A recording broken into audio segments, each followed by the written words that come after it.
Hi hello friends, இது உங்கள் வச்சு தென்காசி. நம்ம இன்றைக்கி என்ன பார்க்க போகிறோன்னு சொல்லி பார்த்தீங்க அப்படின்னா, தினந்தோறும் பயிலும் முந்தைய ஆண்டு வினாக்கள் தான் ஃப்ரெண்ட்ஸ். இன்றைக்கி ஒன்று ஃபஸ்ட்டு கொஸ்டின் என்னன்னு சொல்லி பார்த்தீங்க அப்படின்னா, ஒரு மேக்ஸ் கொடுத்துருக்குறாங்க.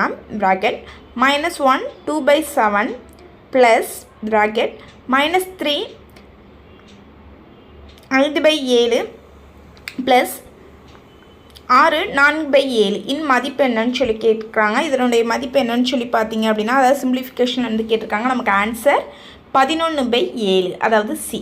அடுத்து, ஒரு நகரத்தின் மக்கள் தொகை 2014 1,80,000. அது ஒவ்வொரு ஆண்டும் 20% பெருகுமானால் 2016ஆம் ஆண்டில் வந்து மக்கள் தொகை வந்து எவ்வளவு அப்படின்னு சொல்லி கேட்குறாங்க. நமக்கு ஆன்சர் 2,59,200, அதாவது பி. அடுத்த கொஸ்டின், 3-25 என்ற எண்ணில் அது வந்து குறியீட்ட இடத்தில் எந்த எண் வந்து போட்டால் அது வந்து முழு வர்க்கம் அப்படின்னு சொல்லி கேட்குறாங்க. நமக்கு ஆன்சர் பி, அதாவது 0. அடுத்து, 10 குழந்தைகளின் சராசரி மதிப்பெண் 80 எனில் அவர்களின் மொத்த மதிப்பெண் என்ன அப்படின்னு சொல்லி கேட்குறாங்க. நமக்கு ஆன்சர் சி, 800. அடுத்து, ஒரு ஆண் மற்றும் ஒரு பெண் இருவரும் சேர்ந்து ஒரு வேலையை செய்கிறார்கள். ஆண் ஒரு வேலையை 4 நாட்களில் செய்து முடிப்பார். ஒரு பெண் அதே வேலையை 12 நாட்களில் செய்து முடிப்பார். அவ்வேலையை 2 பேருமே சேர்ந்து செஞ்சு எவ்வளோ நாட்களில் முடிப்பாங்க அப்படின்னு சொல்லி கேட்குறாங்க. நமக்கு ஆன்சர் 3 நாட்கள், அதாவது டி. அடுத்த கொஸ்டின், கீழே கொடுக்கப்பட்ட அளவுகளில் எவை செங்கோண முக்கோணத்தை அமைக்கும் அப்படின்னு சொல்லி கேட்குறாங்க.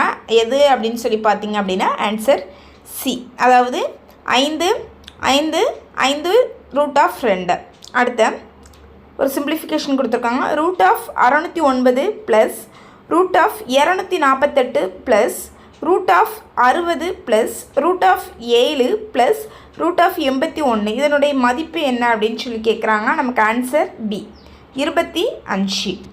அடுத்த, ஒரு வீட்டின் விலை 15 லட்சம் ரூபாயிலிருந்து 12 லட்சம் ரூபாயாக குறைந்தது எனில் குறைந்த சதவீதம் என்ன அப்படின்னு சொல்லி கேட்குறாங்க. ஆன்சர் நமக்கு பி, அதாவது 20%. அடுத்த, 3t-3 = 5 2t + 1 எனில் இதில் டீங்கிறது என்ன மதிப்பு அப்படின்னு சொல்லி கேட்குறாங்க. நமக்கு ஆன்சர் ஏ, -2. நம்ம இப்போ எல்லா மேக்ஸுமே ஆன்சர் பார்த்துருவோம் ஃப்ரெண்ட்ஸ். இன்னொரு வீடியோவில் நம்ம வந்து எக்ஸ்ப்ளனேஷன் போட்டுடலாம், ஓகேவா? அடுத்து, 1.75 × 1.75 ப்ளஸ் 2 × 1.75 × 0.75 ப்ளஸ் 0.75 × 0.75